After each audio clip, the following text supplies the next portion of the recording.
All right, everybody, welcome back to Fish to Fortune, this poker challenge where I'm trying to go from the lowest stakes to the highest stakes here on Ignition Casino's poker software.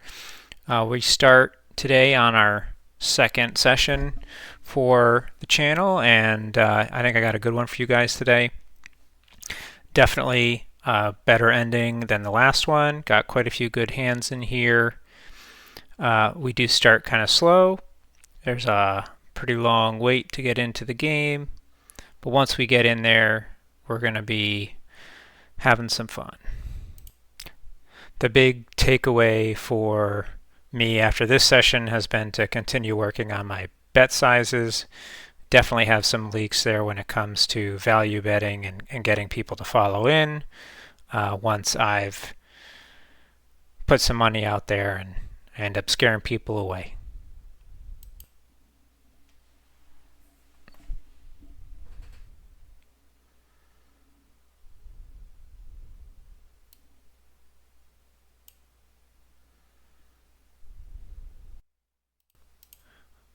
We've got a good size hole to dig out of after our last session, which ended on a pretty down note, losing a couple of all-ins towards the end. And I'm happy to say that this time we definitely turn it around. We get more than half of that lost money back in this session on a, call it a slow grind double up. We get definitely a bunch of small hands and a couple, as always, a couple really good hands that make the session for us. We're getting into our first small one now, and we're going to get a Queen 10 offsuit for our first playable hand of the session, and we're in the big blind. This isn't exactly a super premium hand, but it's enough to go in with. We get a couple callers.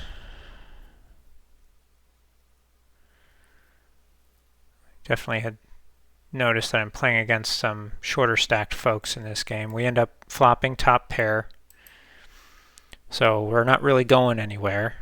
It checks around to us, and you can already tell I'm having a hon about how I'm going to bet, and I just bet quarter pot. Very small continuation bet, and next guy folds out immediately. We're down to heads up. So most people not connecting with this. Not terribly surprising. The ace doesn't give player 5 any reason to bet, so I probably could have thrown in some more money there, but I end up taking it down with just a pair of tens.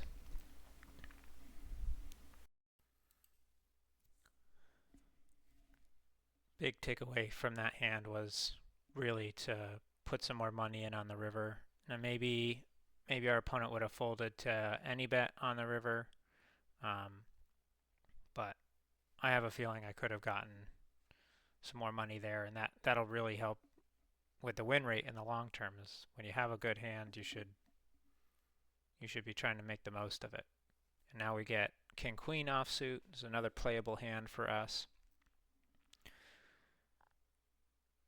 This is the kind of hand where I'm happy to 3-bet, but I'd probably fold to a 4-bet right now.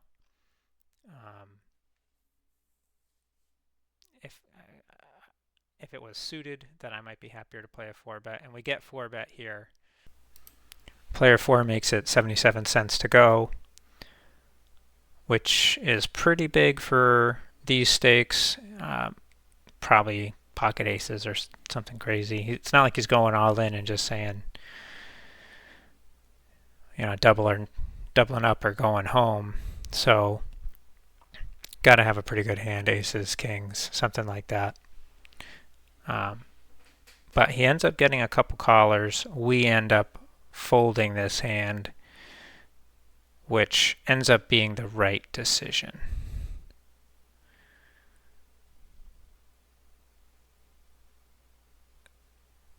No connection on the flop,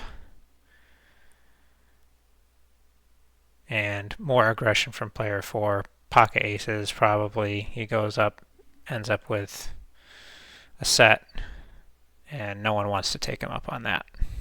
Not surprised. We get another playable hand right after, Queen Jack off. Happy to raise this one up in middle position, but not going crazy with my bets here. Just two bigs. We don't really connect with the flop, but it gets checked around to us. Happy to check it around and see a turn.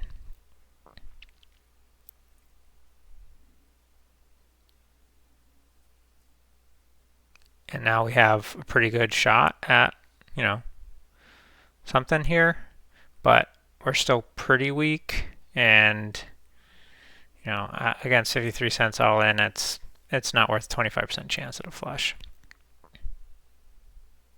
And we wouldn't have got it. Another good decision to fold that hand. Overall, my play this session I'm definitely happier with compared to the last session. I'm going to end up doing a lot more 3-betting, and I think I'm able to find more folds as well than I was last session. I was much more of a calling station in the last session, so already these reviews of my sessions for you guys are turning my game around, and maybe if you're out there trying to complete this challenge as well or just get better at poker, you might want to just do the same. Record your sessions and review them even if you don't post them. It'll probably help you out. We come into another Queen Jack offsuit hand here. Another hand again, I'm happy to open the betting or raise against a limper on this. And since I'm on the button, I up the bet to 3 bigs. And we don't connect with the flop once again. And this is a hand it's hard enough for me to bluff already, and this is definitely a hand I don't feel I can turn into a bluff, and I'm playing against a short stacker who goes all in. And I'm just never going to call this. Maybe if I had a pair, but I've got nothing.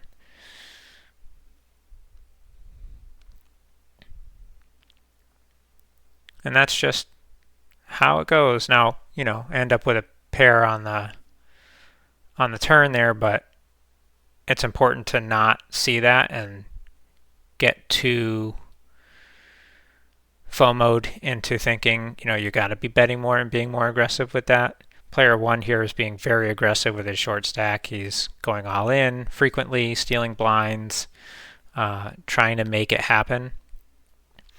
And that actually makes him kind of tricky for me to play against because I want to be a little bit more conservative.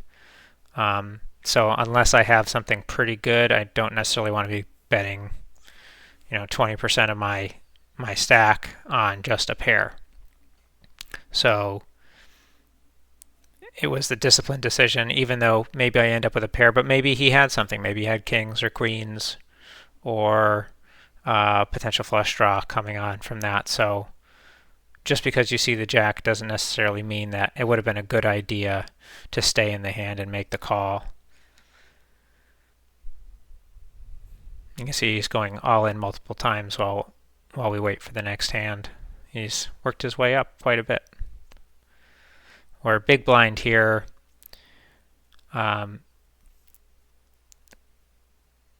Checks around, might as well see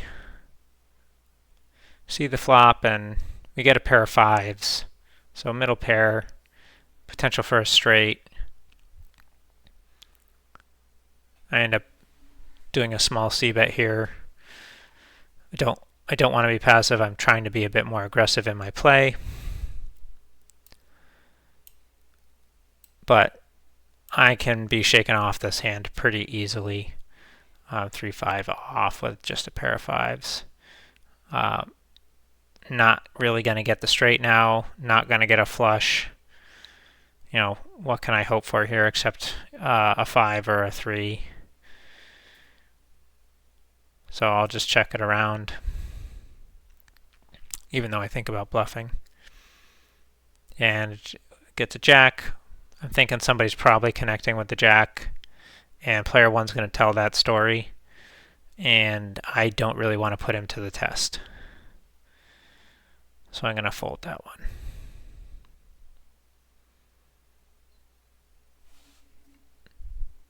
Again, I think that was a reasonable fold. There's an argument to be made that I should be more aggressive there and try to call that, but I really don't think I have much of a bluff catching hand for that.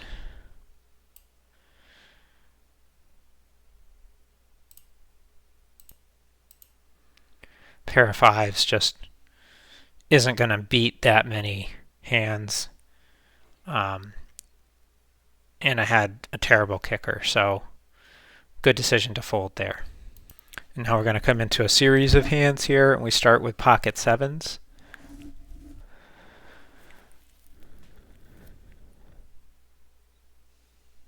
Which, of course, I'm going to call the raise to 3. If it was a higher pair, I might have gone up to, say, 5. But I think I'm happy with my decision just to call here. And we get the set. Pretty fun, but unfortunately, other folks aren't really going to connect with this board, and this is an example of that betting that I think I'm going to have a problem with, where player 5 raised in, so I decide to try to raise on the flop, and we end up just scaring him out of the pot. Next, we get ace-queen suited in the cutoff. Happy to raise this up, be the aggressor.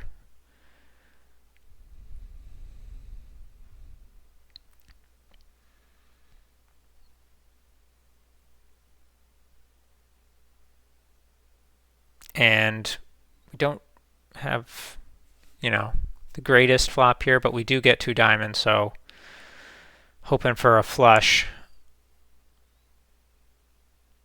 Making a c-bet here for a 3rd pot, roughly.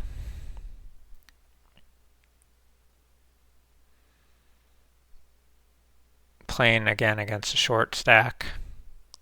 Not the shortest at the table, and that scares the short stack off. So people not connecting with that. And now we get queen 10 suited. Good hand. Happy to 3-bet here. Kind of the bottom of my 3-betting range, I would say. But, well, not the absolute bottom, but closer to the bottom. But we get at least 1 caller. Plenty of money in the pot now to make this an interesting hand for us to play.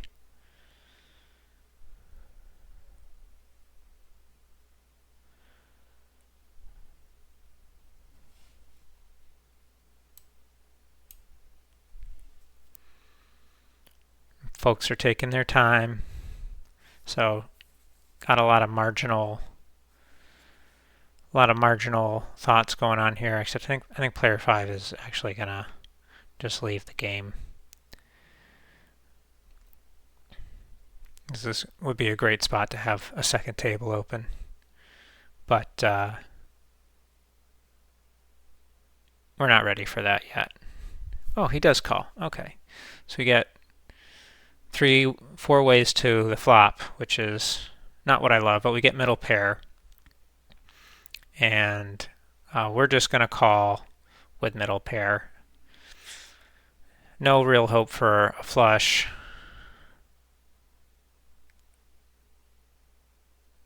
Not a whole lot going on here, so I'm not going to be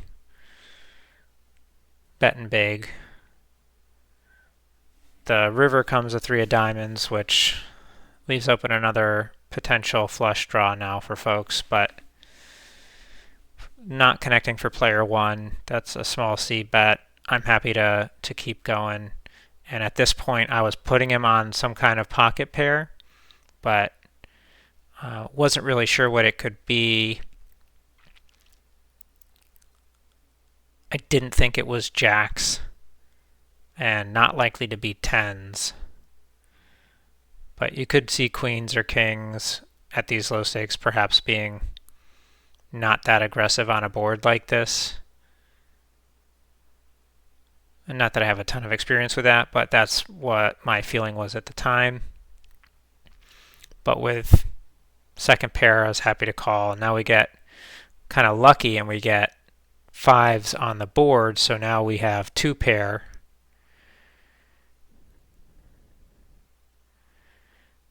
And deciding if I want to go big or I just check, and we actually end up beating pocket nines with our pair of tens, which was a somewhat lucky, happy outcome. And after some time under that 100 big blind buy-in, we're now up. We're now up. It's feeling pretty good at this point in the session.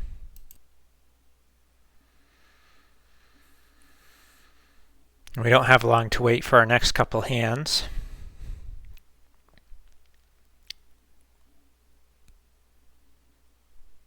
Here we are on the big blind with 9-6 offsuit, and this is going to turn into a free flop that gets a little bit of action. Again, this is a spot where the second table would be handy. I'm going to speed up this clip because we get some folks really taking their time, and we get a disconnect up here for player 5. And again, that second table, getting more hands in. It's always something going on, but you got to be careful not to become just focus on getting action no matter what. We got to focus on making good decisions. And here on the flop, we have a really nice potential for this open-ended straight draw. And we get it. We get a 10 high straight, but we're really not getting action on this pot. Get it up to 20 cents and decide to do an overbet and see if he'd follow along with me, but it again gets him to fold. And so again, I'm starting to think about, how can I think about these bet sizes? We come into ace-9 suited, which is a hand I'm happy to play and be the aggressor with. It's not my favorite hand, but I'm happy to be a little aggressive with it.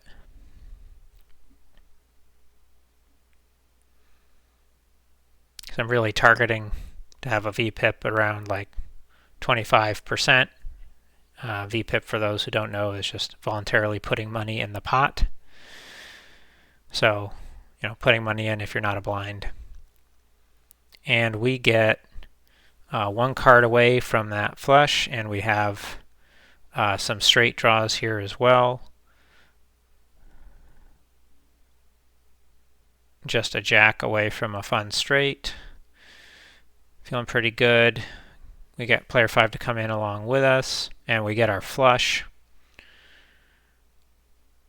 And since player 5 has more of a stack, I'm willing to see if he'll come in a bit bigger. That 4, kind of unfortunate. I decided to go all in just because I really wanted that double up, and I thought he might come along with me. But once that 4 came out, one card away from a flush, too big of a bet there was going to scare him off, and that's exactly what happened. I thought a little too quickly, or I bet a little too quickly on that river. Something to take away. And again, on that theme of betting appropriately here, the context of the board, the texture of the board really matters. And I was just looking at my cards, knowing that I basically had the nuts for that hand, and player 5 had shown some aggression, so I was just hoping, kind of punting, hoping he would come along with me, when really if I had probably just bet half pot or pot, I could have gotten another, dollar or two out of that hand, which would have been pretty spectacular for the win rate. But we'll take that for the next session. This one's already wrapped up, so I can't make those changes now, can I? Come into some very non-premium hands here that I end up playing. 5-10 off. This ends up being a free flop, which, I mean, on the big blind you should always take a free flop. There's no point. No point not doing that. And we don't connect at all with queen ace 2 rainbow.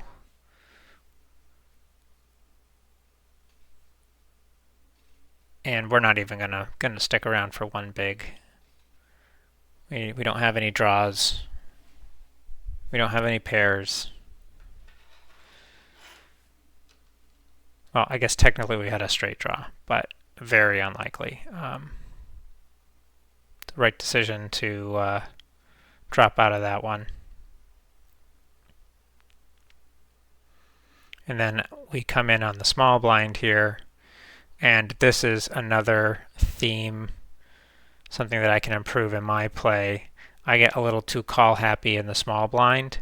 If anyone raises and I've got a crap hand, I'm not following in, but really on the small blind, if I'm seeing someone come in other than the big blind, I probably shouldn't be playing with a hand like this. This one isn't killer because, you know, I'm just putting in the 3 cents and it's checked around. No one's really, either no one's connecting or people are scared with queen. You know, I mean, we're one card away from a straight here. You know, an 8 or a ace. Someone's got it, and it just checks around.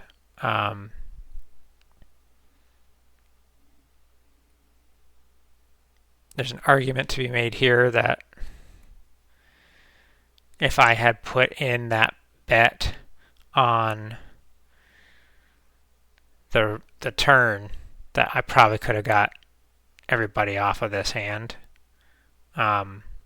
Made it look like I had a straight, but pretty hard to do based on how I played pre-flop and on the flop, because it just checked around. So again, that kind of context and board texture matters a lot, and that's another place where I at least wouldn't have felt bad about taking a stab at bluffing there. And bluffing is definitely something I also need to do more of. Hopefully in time, as we get through, or I get through more of these reviews and I can see these opportunities after the fact, I'll be able to start seeing them in the moment as they appear and get to see how that improves the win rate too. I'm pretty excited for that, but that's probably a little ways away. Next hand here is ace-queen suited. Really like this hand. It's going to have the same theme as the rest of this video about betting, but we start with a decent open raise. We get one caller. Board pairs nines, but it checks back to us. I just make a small C bet, especially looking at his stack size. Don't connect with the 4. We end up pairing the ace on the river here, and he bets $1. Or he bets 50 cents. I just take it to $1 to put him all in, see if he'll do it.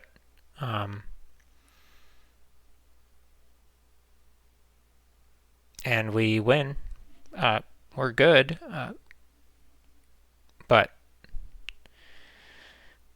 you know, at least I was more aggressive with the betting there and managed to get him in, but that was more exactly a situation where I don't want to do that because I wasn't really having a good read on what he had once he put in 50 cents on the ace. And it just ended up being a bluff. Here we're in with 10-7 of diamonds. We get third pair, second pair on the flop. We're just hanging in this one.